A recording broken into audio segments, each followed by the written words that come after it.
आज का टॉपिक है थायराइड ग्लैंड के डिजीज के हवाले से। जस्ट लाइक हाइपोथायराइडिज्म और हाइपरथायराइडिज्म को हम डिस्कस करेंगे। तो थायराइड ग्लैंड आपको पता है कि ये नेक रीजन में होता है, ग्लैंड है, एक खास गद्दूद है, निकालने वाला एक ऑर्गन है जिसको हम थायराइड ग्लैंड कहते हैं। इससे निकलने वाले कुछ हार्मोन्स जो हैं वो है थायरोक्सिन, थायरोनिन और कैल्सिटोनिन। ये 3 बेसिक हार्मोन्स है जो यहाँ से निकलते हैं। आज का हमारा डिस्कशन बेसिकली होगा इन थायराइड ग्लैंड के डिजीज के हवाले से। वो भी कौन सा वाला? हाइपोथायराइडिज्म और हाइपरथायराइडिज्म। क्या मतलब कि ये थायरोक्सिन और थायरोनिन और कैल्सिटोनिन जो हार्मोन्स है इनकी सीक्रेशन बहुत ज्यादा हो जाना, इनकी सीक्रेशन बहुत कम हो जाना, हम इन दोनों को पढ़ेंगे। बहुत ज्यादा हो जाए उसको हम लोग बोलते हैं हाइपरथायराइडिज्म। हाइपर का मतलब है ज्यादा होना, थायराइडिज्म का मतलब है थायराइड ग्लैंड का काम। थायराइड ग्लैंड का काम क्या होता है? इन हार्मोन्स को सिक्रीट करना। तो थायराइड ग्लैंड की सिक्रीशन का काम जब बढ़ जाता है, ज्यादा हो जाता है, तो हम कहते हैं हाइपरथायराइडिज्म हो गया। इसका उलट क्या है? हाइपोथायराइडिज्म। हाइपो का मतलब है कम हो जाना। ये 2 वर्ड्स हैं। हाइपो मीन्स लेस, थायराइडिज्म यानी कि थायराइड ग्लैंड का फंक्शन। थायराइड ग्लैंड का फंक्शन लेस हो गया, कम हो गया।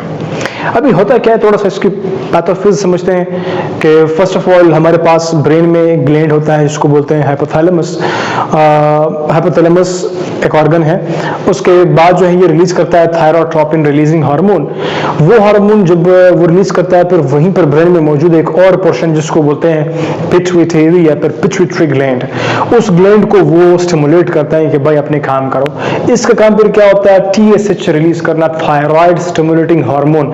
ऐसा हार्मोन जो थायराइड ग्लैंड को स्टिमुलेट करता है, थायराइड स्टिमुलेटिंग हार्मोन, वो फिर आकर के थायराइड ग्लैंड को स्टिमुलेट करेगा। थायराइड ग्लैंड को जब स्टिमुलेट करेगा तो फिर इससे निकलने वाले जो हार्मोन्स है वो रिलीज होंगे।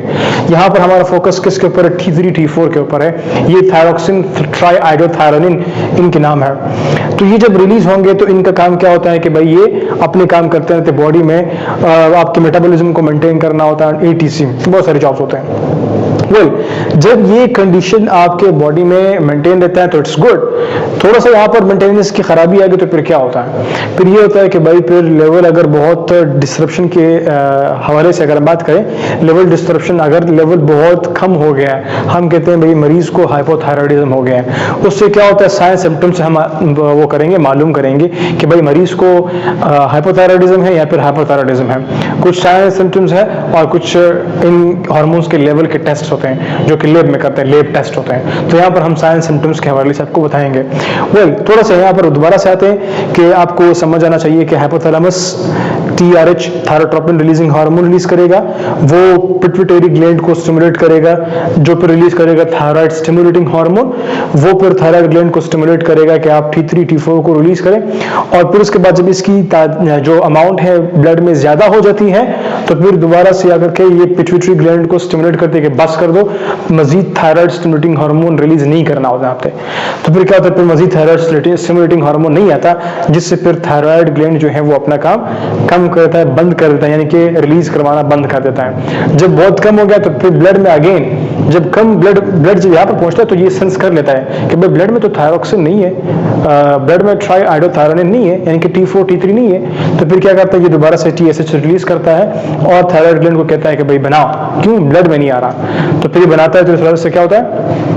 एक फीडबैक, इसको बोलते हैं नेगेटिव फीडबैक, यानी कि यहाँ पर से काम हो गया, फिर जब ज्यादा हो गया तो काम को रोकना पड़ता है, कम हो गया काम को चलाना पड़ता है, स्टार्ट करना पड़ता है। Excuse me. अभी हम आते टुवर्ड्स द पॉइंट कि अगर बहुत ये कम हो गए, मतलब यानी कि थायराइड ग्लैंड ने काम करना छोड़ दिया है, यानी कि बहुत कम सिक्रीशन हो रही है, यानी कि हाइपोथायराइडिज्म हो गया है सपोज कीजिए। पहली बात ये कि ये हमारे पास 4 किस्म के होते हैं, प्राइमरी, सेकेंडरी, टर्शरी और क्वाटरनरी।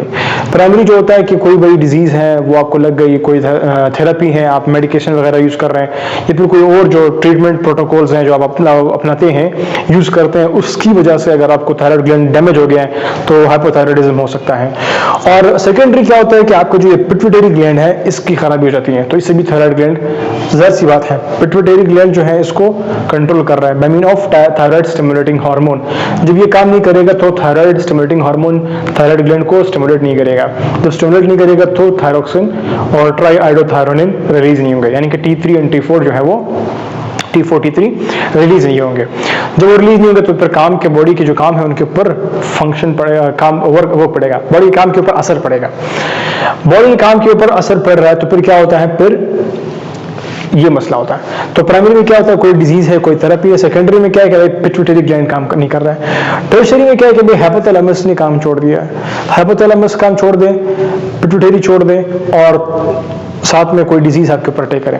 सो मेजोरिटी केसेस क्या होता है, कोई डिजीज या कोई थेरेपी आपको प्रॉब्लम कॉज कर सकता है। फिर उसके बाद हमारे पास ये पिट्यूटरी ग्लैंड और हाइपोथैलेमस का इक्वल प्रोपोर्शन है। अब समहाउ मतलब ये क्या हो सकता है। और कुछ ये होता है कि भाई ना हाइपोथैलेमस खराब है, ना पिट्यूटरी खराब है, ना पिट्यूटरी खराब है, ना ग्लैंड में कोई मसला नजर आ रहा है, लेकिन होता क्या है कि भाई जब टेस्ट करते हैं तो T4 नॉर्मल होता है, तो फिर कहते हैं कि भाई बाकी तो सही है लेकिन ये खराब आ रहे हैं। और जो TSH है उसका लेवल ज़्यादा होता है, और तो उसको हम लोग पुट करते हैं किस कैटेगरी में, 4th कैटेगरी में। वेल तो इसका साइन सिम्टम्स क्या होते हैं, हमें कैसे पता चलेगा भाई कि पेशेंट जो है उसको हाइपोथायरॉयडिज्म हो गया है। मजीद पेशेंट जो है हमारा उसको थकान फील होगी, थकावट फील होगी, उसको डिप्रेशन होगा, डिप्रेशन के फीलिंग्स आएंगे, हम उसको कहेंगे भाई ये डिप्रेस पेशेंट है। तो डिप्रेस पेशेंट हो, साथ में उसको थकान महसूस हो, कोल्ड सेंसिटिविटी हो, द बेस्ट पॉइंट, ये भी एक मेजर पॉइंट है कि भाई बहुत सर्दी लगती है उसको एज कम्पेयर टू अदर्स। और वेट भी गेन कर रहा होता है। और उसके बाद कॉन्स्टिपेशन कब्ज हो सकता है, और उसके बाद उसके हाथ पांव और फेस वगैरह पफी होते हैं, और उसको स्लीप में भी प्रॉब्लम होता है, उसकी जो लिबिडो है वो भी कम हो जाता है। और उसके साथ साथ जो इसका नेक्स्ट वो है मैक्सेडीमा और खामा की तरफ ये पहुंच सकता है। तो ये इसके कोई चंद सीधा साइन सिम्टम्स हो गए। ये अर्ली स्टेज और फिर लेट स्टेज के मैंने एक करके आपको ओवरऑल टोटल बता दी है। फिर इसके बाद आती है toward the treatment point of view. Majority में हमारे पास जो ट्रीटमेंट है वो लीवोथायरॉक्सिन से होता है। फिर उसके बाद जो है लियोथायरोनिन भी है, लेकिन ये मेडिकली इनकेस मतलब इनसे कमेंसमेंट नहीं करते, स्टार्ट नहीं करते हैं। ये कोई सिविरिटी जब पहुंचती है या फिर कोई परसिस्टेंसी आती है विद लीवोथायरोक्सिन, फिर इसको लीवो की तरफ मूव करते हैं। अदरवाइज मतलब ये कि levothyroxine is the priority medication. Anyways regarding medication point of view protocol को देखना पड़ेगा, पेशेंट को देखना पड़ेगा, फिर उसके मुताबिक जो है ट्रीटमेंट करनी होती है कंसर्न डॉक्टर ने। वेल अगर हम बात करते हैं हाइपरथायरॉयडिज्म की, यानी कि अगर ये बहुत ज्यादा थायराइड ग्लैंड जो है वो काम कर रहा है, यानी कि पागल हो गया है, भाई काम नहीं कर रहा होता लेकिन ये कर रहा होता है, इसको मतलब हम लोग बोलते हैं हाइपरथायरॉयडिज्म। थायराइड ग्लैंड जो है अपना काम बहुत तेजी से और बहुत स्ट्रांग तरीके से और बार बार कर रहा होता है। इसमें क्या होता है, इसमें जो साइन सिम्टम्स है उलट जाओ, कोल्ड सेंसिटिविटी के बजाय उसको गर्मी फील होगी, और उसका जो हार्ट रेट है वो ज्यादा हो जाएगा, उसका ब्लड प्रेशर ज्यादा हो सकता है, और उसका वेट जो है वो लॉस हो सकता है। मतलब ये कि थोड़ी बहुत आप उलट जाओ साइन सिम्टम्स के हाइपोथायरॉयडिज्म के।